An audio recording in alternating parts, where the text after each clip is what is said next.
ছেলেদেরকে সুসংবাদ দিন, তার মানে বিপদে ধৈর্য ধারণ করতে হবে। প্রিয় ভাইয়েরা, ইন্নামাস সাবরু ইনদা সাদামাতিল উলা।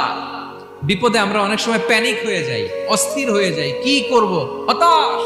না, মুমিনরা হতাশ হয় না, ধৈর্য ধারণ করে। কি করে? কি করে?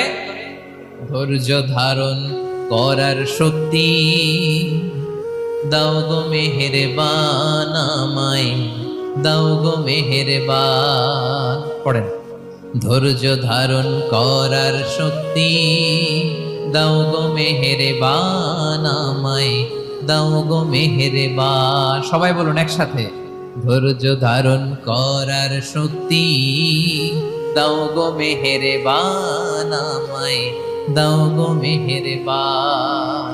বুকের ভেতর ব্যথার নদী বইছে অবিরা, বইছে